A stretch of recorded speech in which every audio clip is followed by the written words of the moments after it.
জীবনের প্রত্যেক মুহূর্ত আমাদের কিছু না কিছু শিক্ষা দেয়, নির্ভর করছে আমাদের দৃষ্টিভঙ্গির ওপর। যেমন নদী হলো আমার অত্যন্ত প্রিয়, নদীতে ভ্রমণ করতে আমার খুব ভালো লাগে। কি বলেন? নদীতে সবসময় নতুন কিছু থাকে, ও পুরনো কিছুই নিয়ে বসে থাকে না। সব সময় প্রবাহমান, কখনো থামে না। ততক্ষণ থামে না যতক্ষণ না সাগরে গিয়ে সমাহিত হচ্ছে। ঠিক এইভাবেই আমাদেরও উচিত নিজের জীবন অতিবাহিত করা, নদীর মতো। প্রত্যেক মুহূর্ত নতুন, তাই সেইভাবেই জীবন যাপন করুন। পুরনো কিছুই একত্রিত করে রাখবেন না, বিগত স্মৃতির মাঝে নিজেকে হারিয়ে ফেলবেন না। এই যে বর্তমান, এই যে মুহূর্ত, সেটাই হলো সর্বশ্রেষ্ঠ। এর মাঝেই জীবন যাপন করুন, নদীর মতো প্রবাহমান হতে শিখুন। আপনি শিখে গেলে তাহলে মনে রাখবেন, আমার আপনার মাঝে বিচরণ করতে বড়ই ভালো লাগবে। যে ব্যক্তি আনন্দের সাথে জীবনের প্রত্যেকটা মুহূর্ত অতিবাহিত করে কোনো চিন্তা ছাড়াই, প্রবাহমান হয়, কখনোই থামে না, যতক্ষণ না মুক্তি লাভ করছেন, এমন ব্যক্তির মধ্যেই রাধাকৃষ্ণ বসবাস করেন। তাহলে আসুন আমার সাথে ভালোবেসে বলুন, রাধা রাধা। জল এ হলো জীবনের আধার পঞ্চতত্ত্বের মধ্যে একটি, আর অত্যন্ত বিশেষ। এর থেকে অনেক বড় শিক্ষা পাওয়া যায়। এই জল গন্তব্যের বিষয়ে এর স্পষ্ট ধারণা আছে। ও জানে ওর লক্ষ্য কি, আর প্রয়াস করে ততদূর সে পৌঁছেও যায়। এটি পর্বত থেকে বয়ে নিচে নেমে আসে, নদীর সাথে সমাহিত হয়ে তার সাথে বয়ে চলে, চিরসবুজ বনানী গড়ে তোলে, প্রাণীদের তৃষ্ণা নিবারণ করে, সামনে এগিয়ে চলে, মানুষের সাথে মিলিত হয়। যারা একে বাঁধের মধ্যে বেঁধে রাখতে চেষ্টা করে, সে বন্দি দশাতেও থেকে যায়, মানুষের কল্যাণ করে। তারপর বাঁধ থেকে মুক্তি পেয়ে এগিয়ে চলে, কোথাও ধাক্কা খায়, কোথাও বাধা পড়ে, কোথাও যদি পথ খুঁজে না পায় তাহলে পথ খুঁজেই নেয়, আর যেখানে পথ থাকে না সেখানে পথ বানিয়ে নেয়, আর শেষ পর্যন্ত নিজের লক্ষ্যে পৌঁছেই যায়, অর্থাৎ সমুদ্রে গিয়ে সমাহিত হয়ে যায়। আমাদেরও কিছুটা এরকমই হয়ে উঠতে হবে। যেখানেই যাবেন সকলের কল্যাণ করুন, সামনে এগোন। আপনি কোথাও পড়ে গেলে, ধাক্কা খেলে আঘাত লাগবেই, উত্থান পতন লেগেই থাকে। সামনে এগোতে থাকুন। কোথাও পথ না পেলে তা খুঁজে নিন, কোথাও পথ না থাকলে তা বানিয়ে নিন। নিজের গন্তব্যের কথা সব সময় মনে রাখুন। শেষ পর্যন্ত নিজের মোক্ষ লাভ আপনি অবশ্যই করবেন। আর আমার সাথে ভালোবেসে বলুন, রাধা রাধা। আজ আমরা দুই ধরনের ব্যক্তির বিষয়ে কথা বলবো। প্রথম জন হলেন যে প্রয়োজনের থেকে অনেক বেশি পরিমাণ ধন উপার্জন করে থাকেন। তার কাছে ততটা ধন থাকে যতটা তার প্রয়োজনও নেই, তারপরেও আরো ধন উপার্জন করতে চেষ্টা করতে থাকেন। সকল সম্ভব চেষ্টা করেন, সকল সম্ভব কর্ম করেন, তা সে উচিত কর্ম হোক বা অনুচিত, তাতে তাদের কিছুই যায় আসে না। তারা শুধুই এই সংসারের সকল সুখ ভোগ করতে চান, সকল স্বাচ্ছন্দ্য লাভ করতে চান। আজীবন তারা প্রচেষ্টাই করতে থাকেন। এবার এই করতে গিয়ে তারা ভারাক্রান্ত হয়ে সমস্যার সম্মুখীন হন। এনাদের সমগ্র জীবন এই চেষ্টাতেই চলে যায়, জীবন যাপন করার বদলে। অন্যদিকে আরেকজন ব্যক্তি, যিনি জানেন তার প্রয়োজন কতটুকু, আর শুধুমাত্র সেই পরিমাণ ধন অর্জন করেন, তার থেকে বেশি একটুও নয়।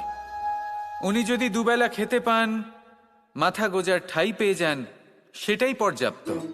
তাতেই তিনি আনন্দে জীবন যাপন করেন, না কোনো বৃথা চিন্তা করেন, না কোনো বৃথা কষ্ট করেন।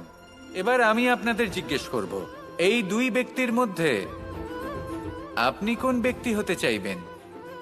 বেশিরভাগ মানুষ এটাই বলবেন যে আমরা সেই দ্বিতীয় মানুষ হতে চাই যারা সন্তুষ্ট। কিন্তু যদি মন দিয়ে দেখেন, আপনিও সেই কর্মই করছেন যা প্রথম ব্যক্তি করেন। আপনারা সবসময় চেষ্টা করে চলেছেন, এটাও লাভ করতে হবে, ওটাও লাভ করতে হবে, আমার এটারও প্রয়োজন, ওটারও প্রয়োজন। আপনি অনেক কিছু লাভ করেছেন, কিন্তু প্রশ্ন এটাই যে আপনার কি সেই সবকিছুর প্রয়োজন রয়েছে? এর উত্তর আপনার অন্তর্মনে রয়েছে। আপনার মন জানে যে আপনার প্রয়োজন কতটুকু। সেখানে গিয়ে দেখুন। সন্তুষ্টি মানুষকে আনন্দ দেয়। মানুষ যতটা সন্তুষ্ট হবে ততটাই সে আনন্দ লাভ করবে। এবার আপনাকে এই সিদ্ধান্ত নিতে হবে যে আপনি কখন আর কোথায় সন্তুষ্টি লাভ করবেন, কত কিছু লাভ করার পরে সন্তুষ্ট হবেন। এই উত্তর আপনি মন থেকে পাবেন। এই সমাজের চাহিদায় জড়িয়ে নিজেকে বিভ্রান্ত করবেন না।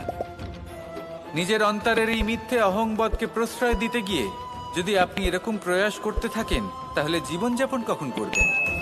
থেমে যান, শান্ত হয়ে যান, নিজের অন্তর্মনে নিমজ্জিত হয়ে দেখুন যে সন্তুষ্টি কোথায়। এই সন্তুষ্টি লাভ করুন। এই মন প্রসন্ন হয়ে বলবে, রাধা রাধা। যত শক্তিশালী এই মন, তত শক্তিশালী এই শরীরও। এই যে আমাদের শরীর, এটা আসলে কি? এ হলো একটা রথের মতো। আর একটা রথ ততক্ষণ চলতে পারবে না যতক্ষণ না তাকে কোনো সারথি চালাবে। এই মন হলো শরীরের সারথি। এবার ভাবুন, যদি এই সারথি শক্তিহীন হয়, দুর্বল হয়, তাহলে এই রথের কি হবে? এটা উচিত পথে চলতে পারবে না, উচিত গতিতে চলতে পারবে না, মন মতো স্থানে এটা পৌঁছতেও পারবে না। সেই জন্য মনের শক্তি অত্যন্ত প্রয়োজনীয়। এবার মনের শক্তি আমরা কোথা থেকে লাভ করি? দৃঢ়তার শক্তি থেকে। এবার এই শক্তি আমরা কিভাবে বাড়াতে পারি? আমরা প্রতিদিন কিছু নতুন স্থির করি, কিছু ছোট, কিছু বড়। আর যেই আমরা নতুন কিছু পূর্ণ করি, আমাদের মনের শক্তি বেড়ে যায়। আর যদি পূর্ণ না করতে পারি, মনের শক্তি কমে যায়। একটা দেওয়ালের মতো ছোট ছোট ছোট ছোট শিলা আমরা একটার পর একটা স্থাপন করে একটা দেওয়াল তৈরি করি। এতগুলো পাথর যখন একত্রিত হয়ে যায়, তখন এমন এক দেওয়াল তৈরি হয় যাকে ভাঙা প্রায় অসম্ভব হয়ে দাঁড়ায়। সেরকমই হয় মন এবং দৃঢ়তা। ছোট ছোট কাজ করে নিজের লক্ষ্য পূর্ণ করুন। এই লক্ষ্য যদি পূর্ণ হয়, তবে মনের শক্তি বাড়বে। কিছুটা এইভাবে যে যত বড়ই বিপদ আসুক না কেন, সেই বিপদ নিজে হার মেনে নেবে, কিন্তু আপনার মন ততটাই শক্তিশালী থাকবে। তাই মনের শক্তি বাড়াতে থাকুন, যাতে আপনি উচিত পথে চলতে পারেন, উচিত গতিতে চলেন আর মনোবাঞ্ছিত স্থানে পৌঁছতে পারেন। তবেই এই মন প্রসন্ন হয়ে বলবে, রাধা রাধা। কোকিলের ডাক শুনে আমার মন প্রফুল্ল হয়ে ওঠে। কোকিল হলো আমার অত্যন্ত প্রিয়। এরকমই আরো একটা পাখি আছে, কাক। একদিকে কাক, অন্যদিকে কোকিল। এদের মধ্যে বেশি পার্থক্য নেই, কিন্তু কোকিলের কণ্ঠ শুনে সবার মন প্রফুল্ল হয়ে ওঠে। কোকিল যখন সামনে আসে তখন মন শান্ত হয়ে যায়। যখন কাক সামনে আসে তখন মানুষ দূরে পালিয়ে যায়। এমন কেন হয়? কারণ হলো বাণী। কোকিলের বাণী অত্যন্ত মিষ্টি, অত্যন্ত মধুর। সেখানেই কাকের বাণী অত্যন্ত কর্কশ শোনায়। আর কর্কশ বাণী শোনা কেউ পছন্দ করেন না। আপনি নিজেকে জিজ্ঞেস করুন, কোনো ব্যক্তি আপনার সাথে কথা বললে তার বাণী মধুর হলে আপনার ভালো লাগে, আর যদি কর্কশ হয় তার থেকে দূরে চলে যেতে ইচ্ছে করে। তাই নিজের বাণীও এইভাবেই মধুর রাখুন, মিষ্টি রাখুন। এ আমারও খুব প্রিয়। আর এটা তখন হয় যখন মনে প্রেম থাকে। মনের মধ্যে প্রেম জাগ্রত করুন, বাণী নিজে থেকেই মধুর হয়ে যাবে। আর কৃষ্ণ নিজে থেকে আপনার কাছে আসবে আর আপনার সাথে বলবে, কি রাধা রাধা। প্রত্যেক প্রাণী ভালোভাবে জীবন যাপন করতে চান, এটা তাদের স্বভাবে আছে এবং ভাবাটা অনুচিত নয়। কিন্তু একটা ভালো জীবনের গুরুত্বপূর্ণ অংশ কোনটা? বসবাসের স্থান। সেই স্থান যেখানে আমরা জীবন অতিবাহিত করি। এবার মানুষ ভাবতে পারেন যে একটা ভালো বাসস্থানের অর্থ কি? সেই স্থান যেখানে সহজে জল পাওয়া যায়, যেখানে শুদ্ধ বায়ু পাওয়া যায়, যেখানে আনাজ উৎপন্ন হয়। এটা জীবনযাপনের জন্য পর্যাপ্ত বটে, কিন্তু ভালো জীবনযাপনের জন্য আরও একটা কথা আপনাকে বুঝতে হবে। সাধু, জ্ঞানী, পণ্ডিত ব্যক্তি, এই সকল মহাপুরুষ এনাদের যে বাসস্থান তা অত্যন্ত বিশেষ হয়।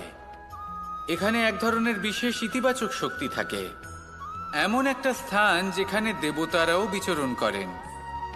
জীবন আমরা সবাই যাপন করি, কিন্তু জীবনের উদ্দেশ্য শুধুমাত্র জীবন যাপন করা নয়। জীবনের উদ্দেশ্য হল মুক্তি লাভ করা।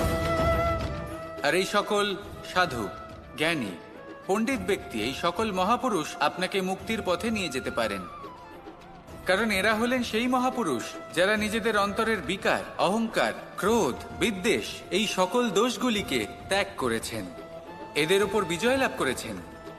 এমনই একজন ব্যক্তি আপনাকে মুক্তির পথে নিয়ে যেতে পারে। প্রয়োজন হলো শুধুই এনাদের চিনতে পারা, এদের কথা বুঝতে পারা এবং এদের দেখানো পথে চলা। যদি আপনি এটা করতে পারেন, তাহলে এই মন প্রফুল্ল হয়ে বলবে, রাধা রাধা।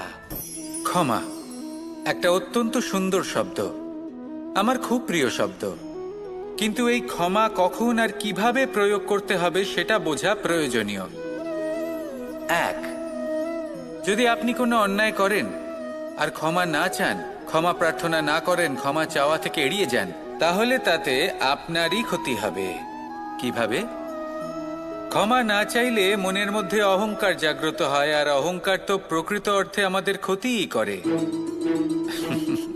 দুই, কেউ যদি অপরাধ করেন, আপনার থেকে ক্ষমা না চান, তাহলে তাকে ক্ষমা করবেন না। ক্ষমা হলো অত্যন্ত অমূল্য, আর না চাইতেই কাউকে ক্ষমা দান করা